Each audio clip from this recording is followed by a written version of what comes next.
Hello and welcome to the CNBC-TV18 special. We're coming to you live from a very, very cold Davos. But joining me now to heat things up is our Oil and Gas and Urban Development Minister, Hardeep Singh Puri. Mr. Puri, always a pleasure. Thank you so much for joining us here in Davos. Let me start by asking you about what your own assessment is of the mood on the global economy and then, of course, the mood on India. I think if there is one thing on everybody's agreed, it is the India story, how it's resonating, and that is not just in the areas that I deal with. The fact that you can pull 250 million people out of abject poverty over a period of time, the fact that you can demonstrate that this is entirely the Honorable Prime Minister, that good governance is also good politics, and the fact that the growth, let's take energy, in the next 20 years, 25% of the growth in demand will come from India, from one country, which is more than the growth which is expected from all the developed countries put together. That is because of the special set of circumstances we find ourselves in. A $4 trillion economy, but a lot of developmental challenges. And when you raise the per capita income and it goes to, say, $15,000, what China is now, that's when, between now and then, that's when the major transformation. And I think the major transformation is on its way in all these areas, whether it's, affordable housing, whether it's doubling the number of airports, the increases in civil aviation, providing 40 million people in the economically weaker sections with homes, the fact that you have made this transition on biofuels very quickly, the fact that you are also going into the compressed biogas section, that is what is here. Look, let me be very clear. I should call myself an old-timer, if nothing else. I go back to these settings much before they were called the World Economic Forum. Yes. It used to be called the European Management Forum.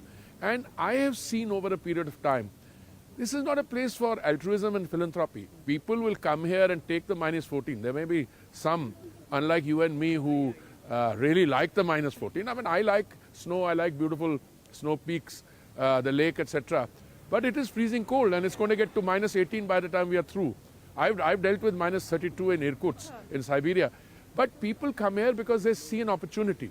And when they come here to seize an opportunity, they also focus on the themes, the countries where there is a potential. So every interaction I've had, from morning to evening, and this is not something that I'm saying, you just go to the walk along this promenade and you'll see that India resonating story there. No, absolutely. We've been showcasing the India story on the promenade. But, let's talk about some of the global macroeconomic challenges as well as the geopolitical challenges and those impacts. You mean the Red Sea? The Red Sea, exactly. And we've seen what it's done to freight rates already, though, to be fair, oil prices haven't reacted, in any significant fashion to what is currently happening. But what's your own assessment, given the old-timer diplomatic, experience that you have as well on how this is expected to play out? Shireen, I am cautiously optimistic. Any attempt at disrupting the supply lines in global commerce, whether it is in place X, Red Sea or elsewhere, is something that everyone should be concerned about. But having underlined the concern, I don't think it's something that we need to be too worried about. We're worried to the extent that non-state actors can challenge established sea routes is a serious matter. But I don't think anyone who's seriously involved in this game, I mean the countries, the state system, wants an conflagration, they want an exacerbation of the situation in terms of all-out war. So I am hoping, and my analysis of the trends shows that one should be cautiously optimistic. And I think the world, or that part of the world, was not ready for the kind of changes that were being contemplated. If you find two large countries, wedded to Islam, but one Sunni, one Shia, suddenly an announcement is made. Some non-state actors acted whether on their own or with a little bit of support, I don't know. But it could have been much worse, and I think wiser counsels will prevail, and hopefully in the next few days, etc., we will make sure that all the people, and everybody is trying to do that, that comes under the jurisdiction of others who are directly responsible for foreign and security affairs, including the regional players, including the global players. I think everybody's talking, and I think we will be hopefully seeing calmer waters. Insofar as impact on India is concerned, you raise a very important point that the oil price is not going up. Well, two important changes which have taken place. I think the advent of electric vehicles and the increase in biofuels, these are, in terms of perception, telling people that, look, no matter whether you cut production, I mean, ultimately global production used to be 105 barrels, 105 million, 102, 103 million barrels a day. They cut it by 5 million barrels a day. Now, that didn't change the prices. But there is also another issue. This is a major economy in the world which, is causing concern in terms of its ability to, sustain those rates of growth. One will never be able to make a precise determination as to which factor, what is the main causation for what. But I think the markets are adjusting all that. And today, even the new players were coming. Look, we've diversified our sources of import from 27 to 39. Our rate of growth of imports from the United States has been 1,300%. We import $20 billion of oil from them. Our oil companies, oil marketing companies are pretty clear. They will float a tender for supply at the port of importation, and we buy from the cheapest source. So I think there's enough oil available in the world.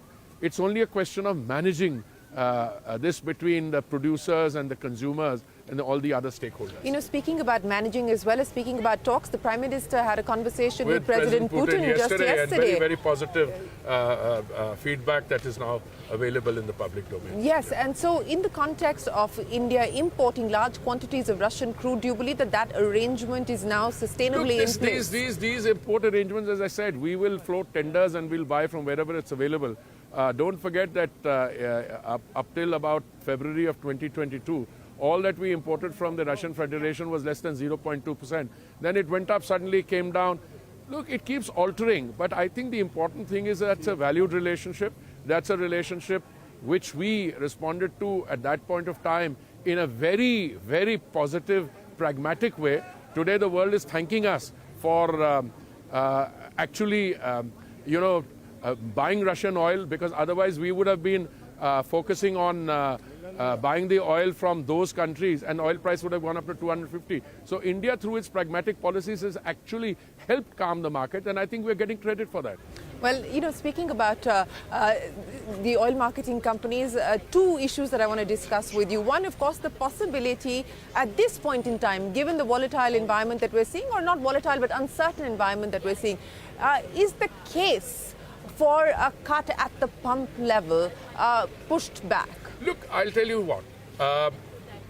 As far as I know, India, apart from Japan, is the only country in the world where over a 2-year period, prices of petrol and diesel at the bunk came down.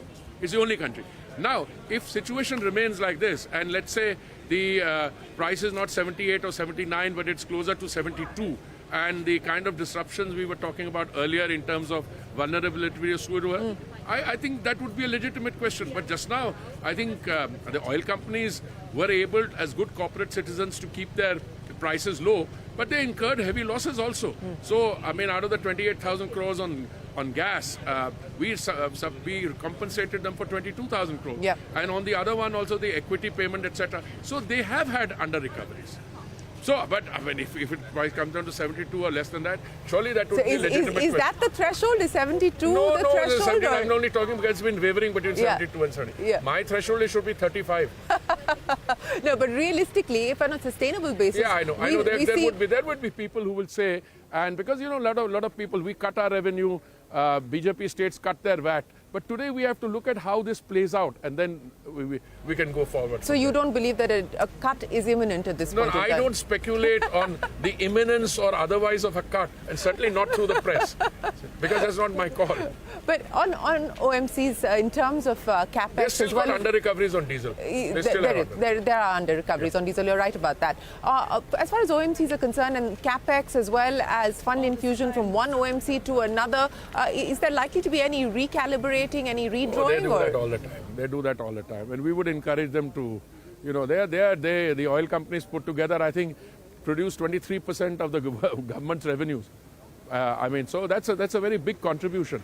So they will have the freedom to act, and they're good corporate citizens. So I'm very happy that they are doing this. You know, now let me address your other ministry, Yes. because there is a big expectation and a hope that ahead of the elections, perhaps as early as the interim budget, we could see some announcements coming in on housing. Well, I'm sure that there have been talk of announcements. There's been talk about a revised version of a interest subvention, a credit-linked subsidy. There's been talk, and there has been. I will not.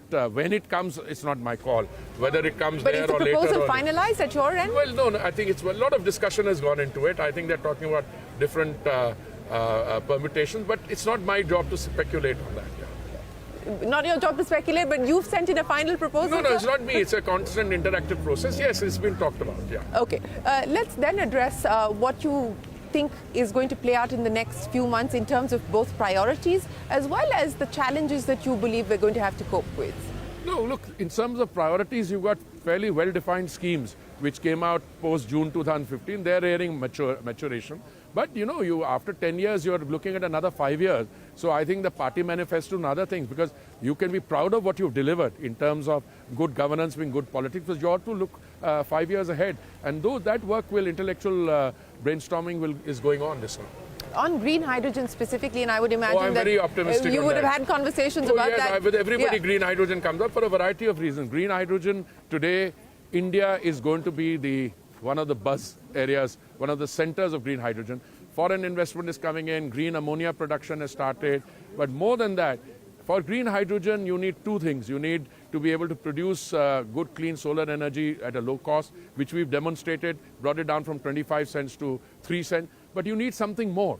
You also need electrolyzer production. And today, anyone who's into that electrolyzer production is in India. I'm very hopeful of green hydrogen. I think all our estimates of 5 million metric tons per annum by 2030 is grossly underestimated. So I think, I just threw you a teaser.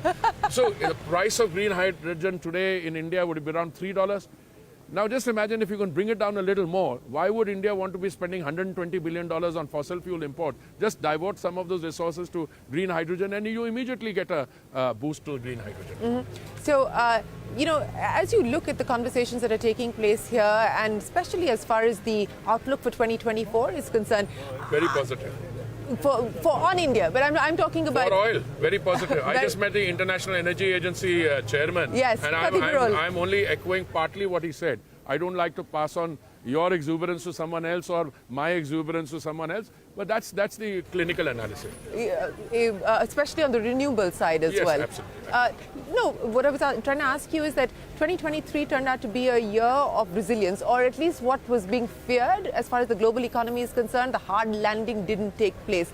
As you speak I would hold judgment on what happened in the global economy for 2023, because what has happened is it was not as hard a landing as was being feared at one point. Yes.